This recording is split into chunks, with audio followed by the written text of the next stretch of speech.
문법 얼마나 알고 있는지 간단하게 물어볼게요. 우리가 문법의 총 범위는요. 의문론, 형태론, 통사론, 그리고 어문 규정, 국어의 역사 이렇게 되겠습니다. 그러면 의문론이 뭐예요?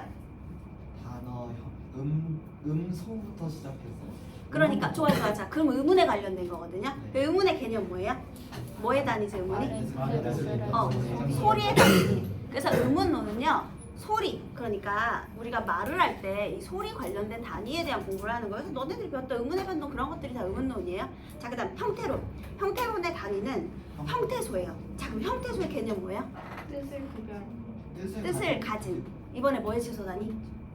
아까 의문은 소리 단위고 형태소는 말의 취소 단위예요.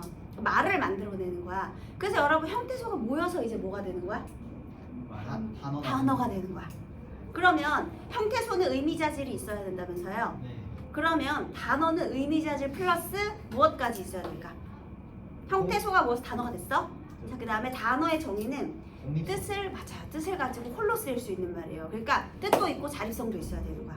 그게 이제 단어예요. 그래서 지금 우리가 배우고 있는 게 지금 그 단어, 품사 구분부터 배우는 거예요. 그래서 이제 거기까지가 형태론이거든요. 그럼 이제 통사론으로 가요. 너네 통사라는 말 많이 들어봤잖아. 통사 구조. 통사가 뭐죠? 문장이야. 그래서 문장 관련된 데까지 가면 통사론이 되는 거예요. 그런데 우리 이 지금 고등학교 문법 과정에 아주 큰 허점이 있어요. 뭐냐면요. 사실 문법에서 제일 많은 비중을 차지하는 게 이 형태론 통사론이거든요. 그러니까 단어, 문장 이거야. 형태에서 단어, 문장이 제일 중요해. 근데 이걸 언제 배웠죠? 중학교 때. 중학교 때 기초를 배웠잖아. 그래서 고등문법에서 이걸 안 다뤄준다는 게 문제야. 제일 중요한데. 그럼 고등학교 때 보는 문법 시험의 범위는 뭐야? 그래, 의문 쪽이죠. 의문의 변동이죠. 그리고 너네 혹시 문법 요소 배웠죠? 문법 요소 배웠어요? 높임 표현, 시간 표현 이런 거? 그 문법 요소는 뭐냐면요. 이제 문장이 만들어졌잖아요. 그럼 이제 그거를 둘 이상이서 대화를 하기 시작해요. 그래서 이 문장 두 개가 연속된 것을 우리가 담화라고 불러주거든요. 그러니까 이제 실제로 이야기가 이루어지는 상황 요소가 추가된 거야. 그러면 그 상황에서 화자, 말하는 사람이 듣는 사람에게 어떤 의도를 전달하는 것, 그게 문법 요소란 말이야. 그러니까 이제 문장에서 이제 3차원으로 확대된 거죠. 상황이 생겨났으니까. 그러니까 제일 중요한 형태소, 단어, 문장 이거는 중학교 때 배웠으니까 퉁쳐버리고 그 다음에는 복습을 안 해줘. 그 다음에는 의문론, 그 다음에 이제 담화 상황과 관련된 문법 요소, 그리고 우리 1학년 2학기 때는 중세 국어, 그래서 국어의 역사 이걸 다루거든요. 그래놓고 모의고사 시험을 보면 전범위가 다 포함되죠. 그러니까 애들이 모의고사 시험 봤는데 만약에 의문이 나온다 그러면 그때는 시험 잘해. 그런데 이제 단어, 그다음에 문장 이런 게 이제 문법의 범위에 포함이 되면 이번에 문법이 어려웠어 이렇게 되는 거란 말이죠. 그리고 나중에 이제 혹시나 너네가 이제 고3이나 나중에 언어와 매체 부분에서 문법 시험을 보게 되잖아요. 그러면 이제 모두가 이제 너네가 다 기본이 다 돼 있다고 생각하는데 너네들의 머릿속에 이제 그런 기초가 없으니까 나중에 언매를 잘하는 애들은 너무 잘하는데 언어를 근데 못하는 애들은 다시 기본부터 쌓아야 되는데 그 수업을 잘 안 해주기 때문에 기초가 없어서 어려움을 겪게 되는 거예요. 근데 다행히도 여러분들 사교육 지금 돈 주고 사교육 배우고 있잖아요, 여러분. 그래서 요 시간에 기초를 다시 쌓으면 돼요. 이거 다 중학교 때 했던 건데 거기서 이제 기초를 쌓아놓고 이게 기초가 잘 돼 있으면 어쨌든 언어는 다 통하게 되어 있어요. 문법의 영역이 딱 이렇게 무자르듯이 잘라내는 게 아니라 다 연결되어 있기 때문에 너네가 나중에 의문의 변동했을 때도 아니면 한글 맞춤법 수업할 때도 어간, 그 다음에 어근 이런 거 구분 안 돼서 틀리잖아. 조사하고 어미 헷갈려서 틀리고 그게 중세문법도 똑같아요. 그래서 기본 개념을 잘 쌓아두면 문법처럼 정말 명확한 그런 단원이 없어. 그래서 원래 수학 좋아하는 친구들이 보통 문법을 좋아하거든요.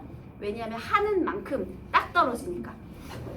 우리 1학년 때 문법 시험에서 점수가 원하는 만큼 안 나왔다 하는 친구들은요. 딱 두 가지예요. 첫 번째는 기본 개념이 잡혀있지 않았거나 그러니까 기본 개념 용어들 있죠. 체언조사, 어간어미, 어근접사 이런 기본 개념들이 머릿속에 잘대로 정리가 되어 있지 않았거나 아니면 두 번째는 경험 부족. 문제풀이 스킬이 부족했어. 근데 만약에 내가 문법 점수를 좀 더 올리고 싶다 그러면 개념을 튼튼하게 쌓고 문제만 좁아지게 풀면 돼요, 여러분. 문법은 그렇게만 공부하면 돼. 개념 쌓고 그 다음에 문제를 많이 풀면 풀수록 오히려 도움이 되는 게 바로 문법 영역이다. 이런 내용입니다. 자, 지금 우리가 배우고 있는 영역이 지금 품사의 종류죠. 선생님이 아까 형태소가 모여서 단어가 된다고 했어요. 그럼 단어하고 품사하고 도대체 뭐가 다른 거예요, 여러분? 단어는 뭐고 품사는 뭘까요? 똑같은 건데 똑같은 거야. 그런데 이 세상에 단어가 너무 많지. 그래서 그 단어를 분류한 게 품사가 되는 거예요. 다시 우리 지금 단어를 분류한 게 품사다라고 했어요. 그럼 분류하려면 기준이 있어야 되잖아요. 그럼 품사 분류의 기준이 세 가지가 있죠. 뭐가 있어요? 형태, 기능, 의미. 그래서 형태에 따른 품사 분류, 기능에 따른 품사 분류, 의미에 따른 품사 분류 이렇게 나눌 수 있는 거예요. 자, 그러면 형태에 따라서 어떻게 나눠? 불변어와 가변어. 자, 나머지는 다 고정되어 있는 불변어인데요. 가변어의 종류 3개만 말해볼까요? 동사, 형용사, 그리고 예외적으로 서술격, 조사, 이다. 걔네 셋만 가변어죠, 그죠? 가변어라는 건 활용을 한다는 뜻이에요, 그죠? 나머지는 그러면 전부 다 불변어. 자, 그 다음에 기능에 따른 분류는 5가지가 있어요. 얘들아, 체언은 왜 체언이야? 몸체자. 그러니까 왜 몸체자를 썼을까요? 우리 문장을 이루는 기본 골격을 한번 생각을 해볼까요? 여러분, 문장의 기본 뼈대에 주성분 뭐뭐 있어요? 주어, 목적어, 보어, 서술어. 이게 주성분이죠. 얘네는 문장에서 반드시 필요로 하는 필수 성분이라고 해요. 그런데 여러분, 서술어는 어떤 품사가 서술어가 되죠? 그래, 용언. 그러면 용언은 담당하는 기능이 뭐냐면요, 주어를 설명하는 말이에요. 동작을 설명하면 동사, 그 다음에 상태를 설명하면 형용사. 그러니까 서술어는 주어를 설명하는 말이죠. 그러니까 우리 문장의 골격이 있잖아요. 여기가 서술어일 거 아닙니까? 그러면 이 서술어의 골격을 이루는 품사가 뭐가 된다? 동사나 형용사, 그리고 체언 뒤에 붙는 서술격, 조사, 이다까지. 얘는 동작, 얘는 상태, 얘는 그 주어를 한정하는 거예요. 이것은 연필이다. 연필로 한정하는 거죠. 그래서 이런 의미를 가져요. 뭐 어찌한다, 어떠하다, 그 다음에 뭐 무엇이다, 이렇게. 그 다음에요, 아까 니네가 문장 성분 필수 성분이 주어, 목적어 또는 보어라며. 서술어 되다 아니다 그런 게 보어라며. 얘네가 필수 성분이라며. 그런데 얘네는 어떻게 만들어져요? 보통 체언 플러스 조사로 만들어지죠. 이제 왜 몸체자를 썼는지 알겠지? 문장의 뼈대와 골격을 만드는 성분이 체언인 거예요. 근데 문장의 뼈대와 골격을 만드는 명사, 대명사, 수사, 의미 따른 분류죠. 걔네들은 너무 다양하게 사용되기 때문에 내가 주어다 또는 내가 목적어다라는 표지를 필요로 해요. 그 표지가 되는 게 무엇일까? 조사. 그래서 관계어이라고 하는 거예요. 자, 체언 나왔죠? 그 다음에 관계어는 뭐냐? 이 주로 체언과 결합해서 얘네들이 문장 속에서 어떤 관계를 맺는지 보여준다는 거예요. 관계 맺는다는 게 뭐야? 문장에서 하는 기능을 알려준다는 거지. 그게 바로 이 조사의 기능입니다. 그래서 여러분들 이제 이 뒤에 아직 관계어는 안 나왔는데요. 뒤에서 배우게 되면 뭐 격조사, 보조사, 접속조사 이런 것들 배우게 될 거예요. 자, 체언과 관계어에 대해서 지금 기능 중에 2개 했죠. 그 다음에 서술어가 될 수 있는 용언 했죠. 자, 그 다음에요, 이제 수식하는 기능을 담당하는 게 있어요. 걔네가 수식언이에요. 주로 체언을 수식하면 뭐가 돼요? 반영사. 그리고 주로 용언을 수식하면 뭐가 돼요? 부사. 그렇게 되는 거야. 그 다음 다른 문장 성분과 관계 맺지 않고 독립적으로 활동하는 게 있어요. 걔가 바로 독립언이에요. 이렇게 해서 기능으로 따른 분류는 5개가 있는 거야. 자, 그러면 독립언에 해당하는 품사, 의미에 따라 분류하면 뭐가 되죠? 감탄사. 그래, 그렇게 해서 이제 구품사 끝난 거야. 지금 니네가 구품사까지 다 얘기한 거야. 그래서 오늘은 그 중에 여태까지 여러분들이, 그러니까 지금 좀 서두가 길었는데 여러분이 무슨 수업을 했는지 선생님 모르니까 이제 처음이라고 생각하고 좀 이해 바랍니다. 품사의 분류 중에서요, 우리가 저번에 처음에 했던 건 바로 체언을 배운 거예요. 체언 중에 뭘 배웠어? 명사, 대명사, 수사 배운 거예요. 그쵸? 그래서 그런 것들을 뭐 어떻게 구분하는지 특징이 뭔지를 배웠다면, 자, 이번에는 2번째로 용언에 대해서 배우고 있는 거예요. 그러니까 지금 체언이랑 용언이 먼저 나온 이유가 있는 거야. 지금 가변어, 불변어를 기준으로 하는 게 아니라요, 문장 골격부터 완성시키는 중이죠. 그 주성분이 되는 이 체언 먼저 배웠고요. 그 다음 이제 얘네들을 설명할 수 있는 서술어를 배워야 되잖아. 그러니까 지금 2번째로 용언이 나오게 된 거예요. 자, 그런데 용언은 활용을 한대요. 용언은 활용을 하는데 우리 사전에서요, 활용할 때 변하지 않는 부분과 변하는 부분으로 나누어지거든요. 변하지 않는 부분을 무엇이라고 해요? 간. 그리고 변하는 부분을 무엇이라고 해요? 미. 그래서 용어는요 가장 중요한 특징이 바로 활용을 한다라는 거예요. 지금 두 번째 우리 품사에서요 우리가 배우고 있는 게 항상 뭔지 기억하면서 첫 번째가 체원이었고 두 번째가 이제 용언이에요. 그 여러분들 왜 마인드맵이라고 하잖아요. 너네들이 컴퓨터에 막 복잡한 여러 가지 파일들이 있는데 그걸 빠르게 찾으려면 정리정돈을 잘해야 되겠지. 카테고리를 만들어가지고 이걸 잘 분류를 해놔야 나중에 거기서 되게 입출력이 쉽잖아요, 여러분. 그래서 똑같아요. 여러분들이 어떤 과목을 공부하시는 간에 이 카테고리 같은 정리를 열심히 해두셔야 돼요. 내가 지금 공부하고 있는 게 뭔지를 알고 공부를 해야 그걸 나중에 다시 써먹을 수 있겠지, 그치? 자, 지금 일단 용언에서 저번에 이제 뭐 동사나 형용사 이런 분류, 그 다음에 보조용언, 본용언과 보조용언의 관계 이런 것도 배우셨을 거예요. 자, 그 다음에 이번에는 용언의 활용인데요. 우리 46페이지를 보니까요. 용언이 문장에 섰을 때 형태가 변하지 않고 고정된 부분을 어간이라고 하고 그 뒤에서 변하는 부분을 어미라고 하는데요. 어간의 어미가 번갈아 결합하는 현상을 활용이라고 하는데 이 어간과 어미의 형태가 일정한 형태로 규칙적으로 나타나는 규칙, 어간이나 어미의 형태가 환경에 따라 달라져 일정한 규칙으로 설명할 수 없으면 불규칙 활용이라고 해요. 일정한 규칙으로 설명할 수 없으면 여기 일정한 규칙으로 설명에다 밑줄 좀 그어볼래요? 용언의 변동. 네, 이제 활용해서요. 거기 일정한 규칙으로 설명 거기다가 줄 쳐볼게요. 애들이 이런 부분을 헷갈려해요. 이런 걸 이제 우리 보편적 의문 규칙으로 설명한다 이런 말을 써주는데요. 그러니까 예를 들면 너네들이 이제 활용할 때 불규칙 규칙이라는 거는 그러니까 활용 형태가 일정하지 않으면 그러니까 어간과 어미에서 변하는 형태가 있으면 불규칙인가 하고 넘어갔다가 이제 리을 탈락이라든지 히읗 탈락이라든지 으 탈락이라든지 이런 데서 이제 약간 지진나죠. 얘는 규칙이야? 불규칙이야? 형태가 변하는데? 이렇게 생각할 수 있잖아요. 다시요. 자, 이번에는 용언을 활용해요.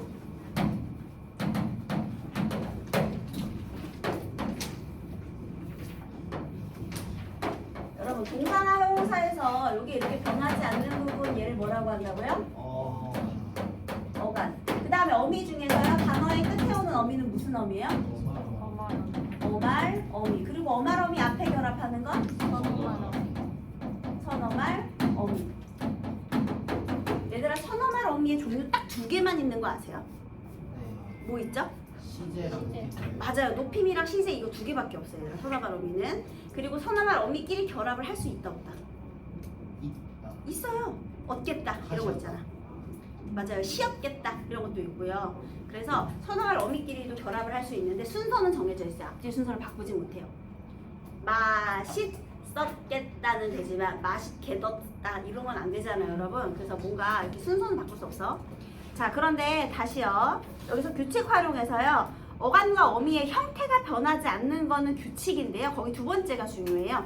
용언이 활용할 때 어간과 어미의 형태가 변하더라도 일반적인 의문 규칙으로 설명할 수 있는 것인데요.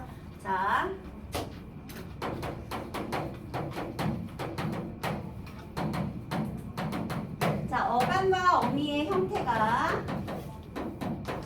변함없는 것. 그리고 두 번째는요. 이 변하더라도 이 중에서 이게 변하더라도 보편적 의문 규칙으로 설명할 수 있는 것. 대표적인 것이 바로 리을 탈락이에요. 리을 탈락은 뭐냐면요. 어간이 리을로 끝나야 돼요. 어간이 리을로 끝나는 그 다음에 니은으로 시작하는 어미 앞에서 이 리을이 탈락하는 거예요. 쉽죠? 어간 말음 리을과 어미의 첫소리 니은이 만났을 때 어간의 말음 리을이 탈락하는 거. 그래서 예를 들면 살다에다가 자음 어미를 붙이면 어떻게 돼요? 그냥 살고예요. 얘들아, 항상 불규칙 활용은 모음 어미와 관련이 있는 거예요, 여러분. 일단 모음 어미 또는 얘 같은 경우는 조건이 딱 정해져 있죠. 니은으로 시작하는 어미 또는 일부 어미 이렇게 정해져 있거든요. 그러면 여기다가 아를 붙여볼게요. 살고 그다음에 살다에다가 아를 붙였어. 그러면 그냥 어간 어미의 형태 똑같잖아요, 여러분. 어미고 어미 아. 그런데 이번에 니은으로 시작하는 걸 붙여볼게요. 너 어디? 산이. 지금 여기에 있는 리을이 탈락해버렸죠. 탈락한 이유는 뭐 때문에? 그렇지. 니은어미 앞에서. 그 다음에 느냐도 마찬가지죠. 어디? 사느냐. 그 다음에 졸다 이런 것도 마찬가지예요. 조냐? 얘들아 조냐? 졸냐? 아니잖아요 여러분. 얘는요 예외 없이 100% 탈락하기 때문에 규칙 활용이라고 하는 거야. 예외가 있으면 안 돼. 언제는 탈락하고 언제는 탈락 안 하고 그러면 불규칙이라고 해야 되는데 얘는 100%. 그래서 보편적이라는 말을 써준 거예요. 여기 일반적 의문규칙, 보편적 의문규칙이라는 말을 써주죠. 그래서 예외 없이 이렇게 계속 탈락하니까 리을 탈락이 된 거고요. 그 다음에 세 번째 어간의 의탈락이 있죠. 자, 어간의 의탈락은요. 어간 말은 의가요. 뭐 앞에서? 이번에는 모음으로 시작하는 어미 앞에서 이번에 얘가 탈락하는 거예요. 모음 어미 앞에서 의는 무조건 탈락하는 겁니다. 자, 그래서 여기에서 또 예를 들어보니까요. 너네 담그다 이거 알지? 우리말에 담그다라는 말은 없어요. 애초에 담그다예요. 물에 손을 담그다. 그 다음에 김치를 담그다. 그 다음에 잠그다도 마찬가지예요. 문을 잠그다라는 말은 없어요, 얘들아. 아예 애초에 구라는 말은 없는 거야. 그냥 물을 잠그다예요.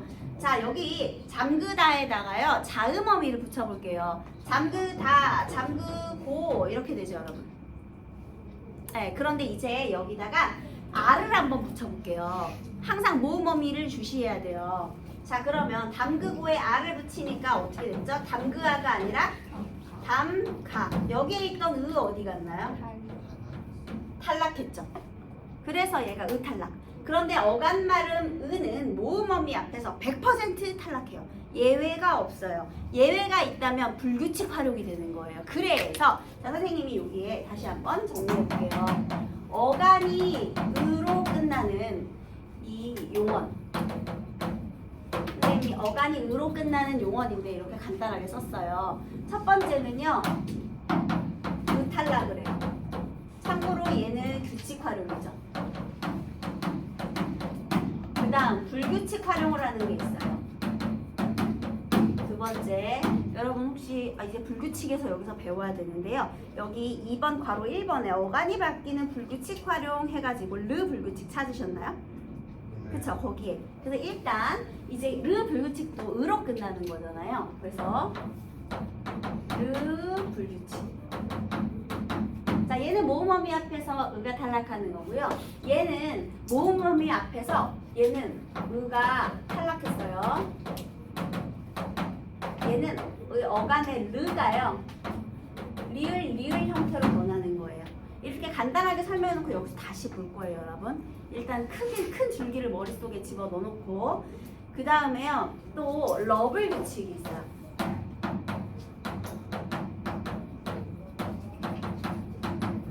러블 규칙은 뭐냐면요. 어간 르 뒤에 오는 르가 아니라 이제 르죠. 르 분명 의로 끝났어요. 의로 끝나는 용언 뒤에 이번에는 어미. 이번에 어미야. 얘는 어간의 르였잖아요. 그런데 어간 르 뒤에 오는 어미 어가요. 러로 변하는 거예요. 자, 얘는 뭐가 변했어? 어미 어가 러로 변했대요. 어미가 변한 거예요. 근데 얘는 뭐가 변했어? 어간이 변했어. 얘는 어간의 의가 탈락하는데 얘는 규칙 활용. 그래서 요거 두 개는 불규칙 활용, 얘는 규칙 활용. 여기도 예를 들어볼게요. 자, 여기서 선생님의 컵에 물을 따르다 해볼게요. 모음어미를 붙여서 따라 됐어요. 이거 다 모음어미 앞에서 얘들아. 자음어미 붙였을 때는 그냥 규칙 활용 형태에 보여요. 자, 그런데 여기에 르 불규칙은요. 이제 다르다에 아 붙이면 어떻게 되죠? 여기서 어간 르잖아요. 그리고 아 그대로 있죠. 근데 여기서 보면 리을 형태로 쪼개졌죠. 그러니까 어간의 르가 여기까지 리을까지로 바뀌었다. 그래서 어간의 르가 변했다 이렇게 보는 거예요. 그 다음에 러는요. 어딘가에 도착하다 이르인데요. 여기다가 어를 결합시켰더니 어떻게 됐어?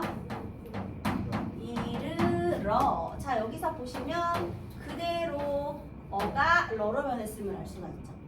그러니까 어간이 변했느냐, 어미가 변했느냐, 그리고 어간의 의가 탈락하느냐. 일단 어간이 의로 끝나는 용언 개념에서는 요 세 개를 짚고 넘어가셔야 돼요. 구분할 수 있겠지? 르 불규칙은 어간이 변하는 거, 러 불규칙은 어미가 변하는 거. 얘를 암기하는 것부터가 출발이에요. 그래서 요 놈을 머릿속에 잘 기억해 두면서 이 불규칙 활용에 수업을 해보도록 하겠습니다.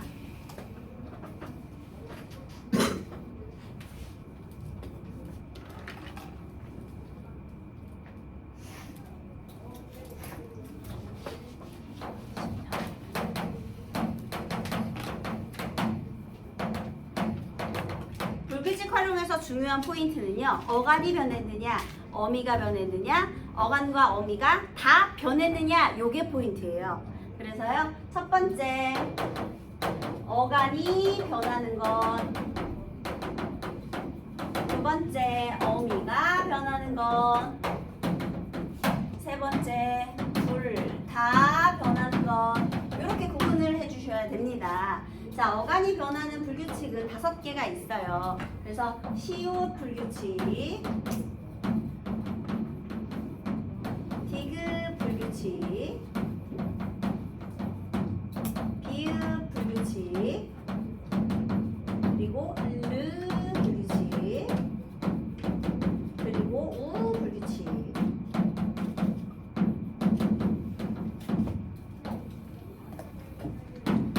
선생님은 그냥 간단하게 스드브루 이렇게 해봤습니다. 뭐 사람마다 요즘에는 야 나 그거 봤어 얘들아. 너네 졸업인가? 그 넷플릭스 드라마인지 아닌지 뭐 TVN 드라마인지 어디선가 졸업이라는 그 뭐 하더라고요. 그 학원 강사들의 그런 연애 이야기인 것 같아요. 그런데 거기에 막 청산별곡 수업하는 것도 나오고요. 그 다음에 뭐 앞뒤 막 수업하는 거 막 나오더라고요. 근데 선생님이 그걸 다 본 건 아니고 짤로 몇 개만 봤거든요. 근데 거기서 이제 사이소리 현상 설명하더라고요. 우리 한글맞춤법 시험 보신 분들 손 들어보세요. 야, 우리 한자어에서 예외적으로 사이시오 표기를 해야 하는 단어 6개 어떻게 외웠죠? 그냥 생으로였어? 맞아요. 곡간, 찰간, 퇴간, 숫자, 세방, 회수 시험 보니까 다 까먹었지 얘들아. 그치? 그냥 외웠거든요. 나는 그런데 거기에서 세수하고 차 타로 외우더라고요. 얘들아. 아, 차 타고 세수해? 세수하고 차 타 똑같이. 그래서 그렇게 외우더라고요. 그래서 아 이런 것도 있구나. 그래서 세수하고 차 타로 이제 외우면 절대 평생 안 까먹을 것 같아. 그래서 만약에 중요한 이렇게 연상 방법이 있다면 좀 공유를 부탁드리겠습니다, 여러분. 이것도 막 선생님이 이것저것 붙여봤는데 아우 그 붙이는 말 외우는 게 더 힘들어. 그래서 그냥 선생님은 그냥 스드브루라고 외웠는데 뭐 다른 뭐 중요하게 이거 연상할 수 있는 뭐가 있다면 공유를 부탁드리겠습니다, 여러분. 같이 나눠야지 좋은 거 있으면. 그지?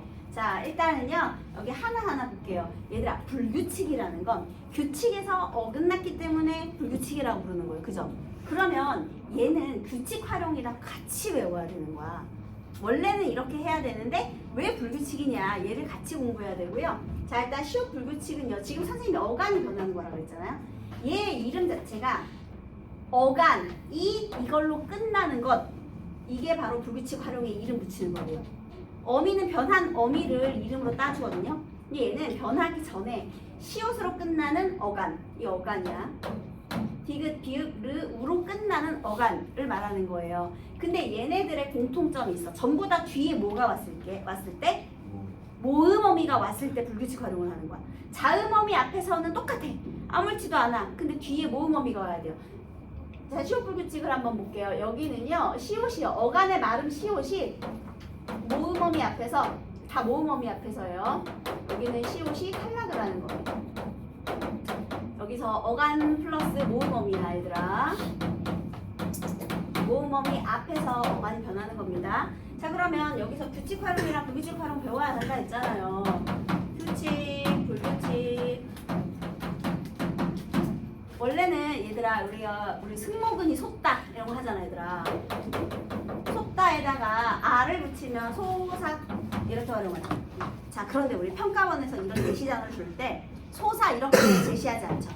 기본형을 주죠, 항상. 솟다, 있다 이렇게 기본형을 준 다음에 있다는 불규칙 용언이다 이런 식으로 그냥 기본형을 줘버려. 그럼 애들이 솟다, 있다 이거 뭐야, 뭘 물어보는 거야? 몰라. 왜? 거기에 모음 어미를 붙여서 활용할 생각을 해보지 못했기 때문에. 그런 경험은 어디에서 얻어야 돼요? 문제풀이에서 얻어야 돼요. 그래서 문법 문제 많이 풀어봐야 된다고 하는 거야. 다시요. 소사예요. 자, 그런데 여러분 여기 낫다 해볼게. 낫다. 이 알을 낳는 그 히읗 말고요. 우리 내가 너보다 낫다. 자, 낫다에다가요. 낫고 말고 이렇게 이것도 해볼까? 낫다 소사 이렇게 활용을 시켜보는 거예요. 자, 여기 모음어미 앞에서 원래 어간의 형태가 변함이 없었는데 여기서는 어떻게 됐어요? 시옷이 탈락해버렸죠. 나 이렇게 그죠? 그래서 이런 게 시옷 불규칙이에요. 모음어미 앞에서 어간의 시옷이 탈락했다 이렇게 되는 겁니다. 자, 디귿 불규칙은 모음어미 앞에 디귿이 어떻게 되게 해요? 니네 알 것 같아. 뭘로 바뀌죠? 그렇지, 리을로 바뀌는 거예요. 교체되는 거죠. 자, 그래서 여러분 땅에 묻다, 옷에 떡볶이 양념이 묻다 이런 묻다는요.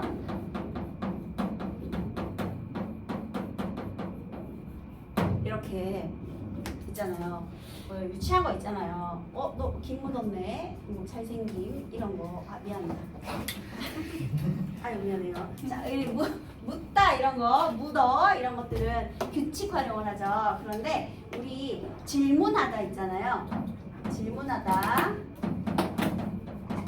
걔는 물어 이렇게 되죠. 디귿이 리을로 교체되었습니다. 그래서 이게 불규칙 활용이다라는 거예요. 단어가 자체가 다른 단어죠. 자, 그 다음에 비읍 불규칙. 요것도 여러분들 알 것 같은데 디귿 불규칙은 무엇일까요? 어간의 비읍이 뭐로 바뀌게? 단모음으로 바뀌기도 하고 그냥 단모음으로 바뀌기도 해요. 그건 단어를 보면 알 수 있어요, 여러분. 그래서 이렇게 모음으로 바뀌는 거예요. 자, 우리 여기도 예를 한번 볼게요. 일단요. 새우는 등이 굽다.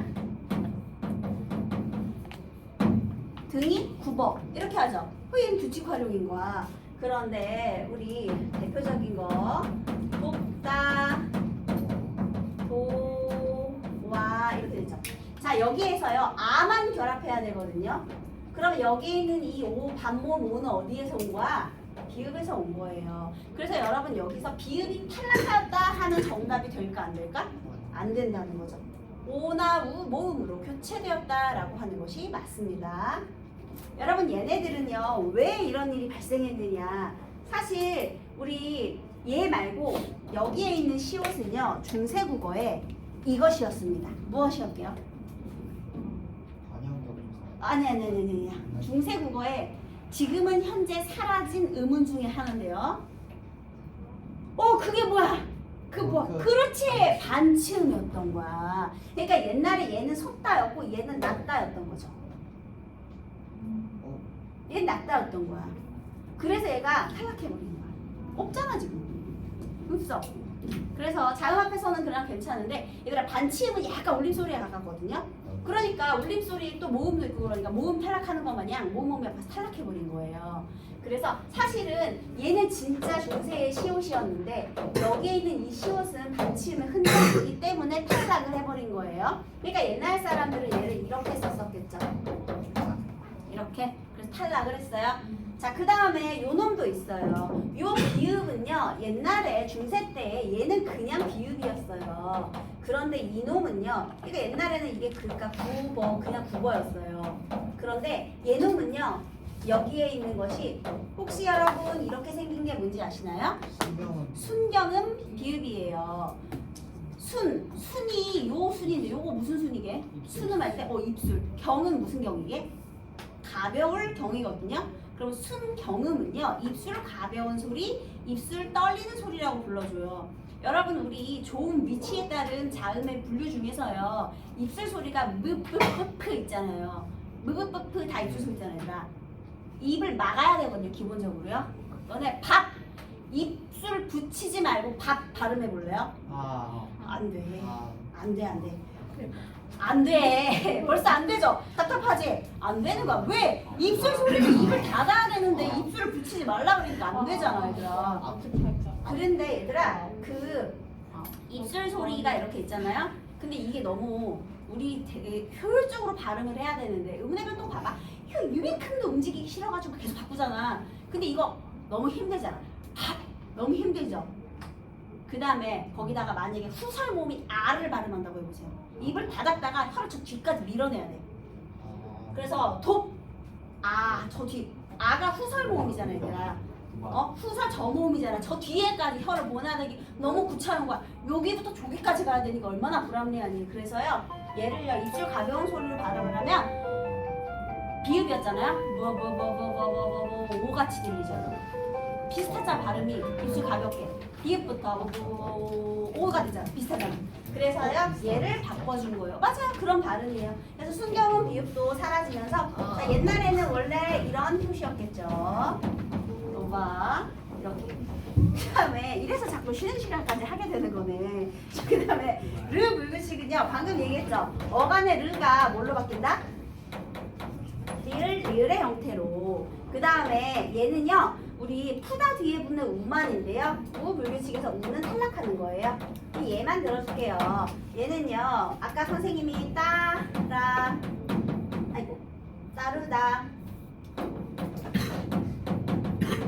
따라 아까 했으니까 이렇게 하면 규칙. 이거 왜 규칙이야? 보편적인 의문 규칙으로 설명할 수 있으니까 규칙이죠. 그런데 푸르다 아니죠. 이르다, 일러, 다르다, 달라 이런 것들은 이제 불규칙 활용이 되는 거예요. 그 다음에 얘는요, 여러분 만약에 주다에서요 여기다 어를 붙이면 어떻게 되지? 주어져. 근데 밥을 푸다에다가 어를 붙이면 어떻게 되죠? 퍼 안 되죠, 여러분. 똥퍼 안 되잖아요, 얘들아. 밥퍼, 똥퍼 안 되죠. 그래서 여기에 있는 우가 탈락하는 거야. 얘는 딱 요 단어에 정해져 있어. 이 다른 단어에서는 안 일어나요. 하지만 어쨌든 어간의 우가 탈락했기 때문에 여기서 요 단어에만 딱 적용이 돼요. 그래서 이게 바로 어간이 변하는 불규칙 활용이에요.